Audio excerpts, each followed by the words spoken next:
Pengertian lingkungan hidup menurut Emil Salim.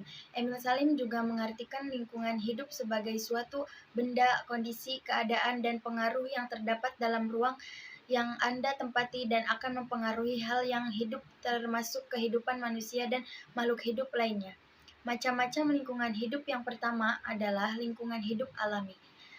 Dilansir dari Roma Beckett, lingkungan hidup alami adalah sebuah lingkungan yang muncul dan terbentuk dari proses alamiah dan terdiri atas berbagai sumber yang alami.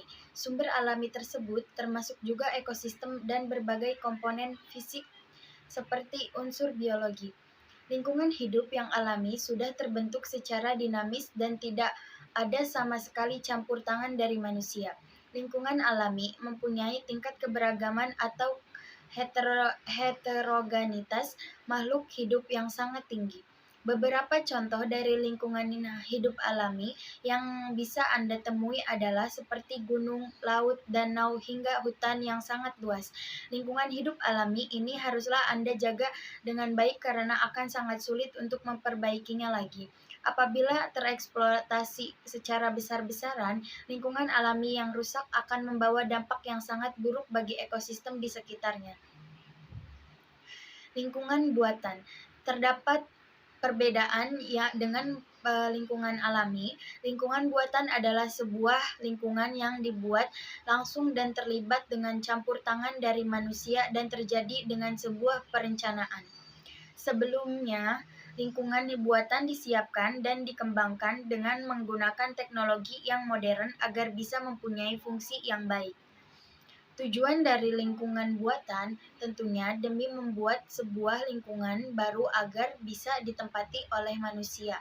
Salah satu bentuk lingkungan buatan yang paling sederhana adalah waduk hingga daerah perkembangan baru. Sedangkan lingkungan buatan yang membutuhkan perencanaan dari biaya yang tidak sedikit adalah seperti pulau reklamasi. Pulau reklamasi merupakan salah satu bentuk lingkungan buatan yang sengaja dibuat untuk mengatasi masalah terbatasnya lahan tempat tinggal bagi manusia yang berada pada wilayah yang padat. Pembuatan pulau reklamasi juga tidak boleh sembarangan dan harus sesuai dengan tata wilayah yang ada agar tidak merusak ekosistem yang ada di sekitarnya. Cara menjaga dan memelihara lingkungan alam di sekitar kita adalah tidak membuang sampah di sungai, tidak membakar sampah, menghemat energi, menggunakan produk daur ulang, menanam pohon, dan juga melarang perburuan liar, dan juga lain-lain. Inilah contoh-contohnya.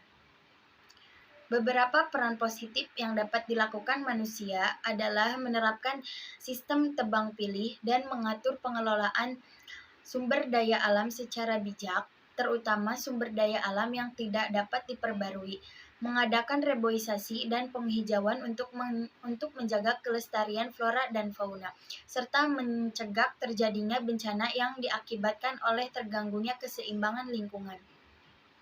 Melindungi flora dan fauna langka dengan menetapkan kawasan cagar alam dan suaka margasatwa, serta mengatasi ekspor dan impor hewan-hewan tertentu. Seperti ini contoh-contohnya. Mengolah limbah industri dengan tepat serta melakukan daur ulang limbah atau sampah rumah tangga untuk mengurangi dampak pencemaran lingkungan.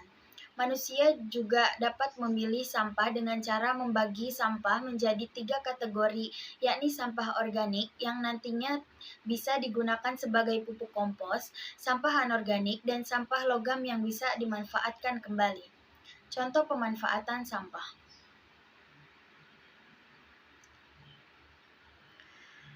Menerapkan sistem multikultur atau tumpang sari dalam bercocok tanam sehingga kesuburan tanah dapat terjaga. Selain itu, pada daerah lereng gunung dapat diterapkan terasering untuk mengurangi resiko erosi. Sekian dari saya. Wassalamualaikum warahmatullahi wabarakatuh.